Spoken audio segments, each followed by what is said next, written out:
Hello foodies, welcome to our channel. అందరు ఎలా ఉన్నారు? I hope all are doing good. ఈరోజు స్పెషల్ వచ్చేసరికి మునగాకు పప్పు. నాకైతే ఇది చాలా ఇష్టం అండి. మునగాకు వల్ల మనకి చాలా బెనిఫిట్స్ ఉన్నాయి.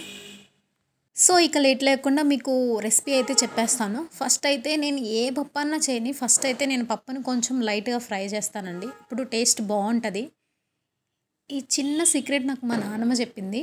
సో అప్పటి నుంచి నేను ఎప్పుడు పప్పు వండినా కానీ ఖచ్చితంగా పప్పుని కొంచెం ఫ్రై చేస్తాను. లైట్గా ఫ్రై చేసిన తర్వాత దానికి సరిపడా వాటర్, ఇక్కడ నేను ఒక కప్పు కందిపప్పు తీసుకున్నాను కాబట్టి దానికి 2 గ్లాసెస్ వాటర్ అయితే తీసుకున్నాను. దాంట్లో కొంచెం ఒక పావు టీ స్పూన్ ఆయిల్ వేసుకొని, పసుపు, ఒక 2 స్పూన్స్ కారం అయితే వేసాను. మేము కారం ఎక్కువ తింటాం కాబట్టి, తక్కువ తినేవాళ్ళు ఒకటి వేసుకోండి. సో నెక్స్ట్ అయితే ఒక 3 to 4 మిర్చి అండ్ అలాగే 2 టమాటాస్ వేసుకున్నాను. సో ఫైనల్గా మొత్తం మిక్స్ చేసుకొని, ఇక్కడ నేను ముందుగా మునగాకు అనేది నేను వాష్ చేసి పక్కన పెట్టేస్తాను. అది కూడా దీంట్లో యాడ్ చేసేసాను. సో తర్వాత కుక్కర్ మూత అయితే పెట్టేసి 3 to 4 విజిల్స్ వచ్చేంత వరకు నేను కుక్ చేశానండి. 3 to 4 విజిల్స్ వచ్చేసిన తర్వాత దాని ఆవిరంతా పోయేంత వరకు వెయిట్ చేయండి. ఆవిరి ఉండంగా తీస్తే అది ఫేస్ కొట్టేస్తుంది. సో ఇది కొంచెం కేర్ఫుల్గా చూసుకోండి. సో ఇక్కడ మనకి 3 to 4 విజిల్స్లోనే పప్పు అనేది చాలా మెత్తగా కుక్ అయిపోతుందండి.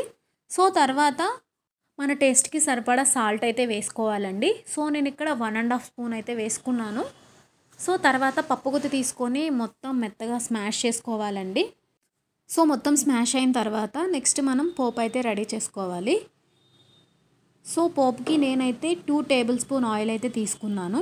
ఆయిల్ హీట్ అయ్యేలోపు ఇక్కడైతే నేను ఒక ఆనియన్, మీడియం సైజ్ ఆనియన్ అయితే తీసుకొని నీట్గా కట్ చేసి పెట్టుకున్నాను. ఈలోపు మనకి ఆయిల్ అయితే హీట్ అయిపోతుంది. దాంట్లో పోపు ఇంగ్రీడియంట్స్ అన్నీ వేసేసాను. సో నెక్స్ట్ ఆనియన్స్ వేసేసి తర్వాత కరివేపాకు, తర్వాత వెల్లుల్లి అనేది దంచేసి వేసానండి. సో తర్వాత నేనైతే ఇక్కడ 2 ఎండుమిర్చి వేసానండి.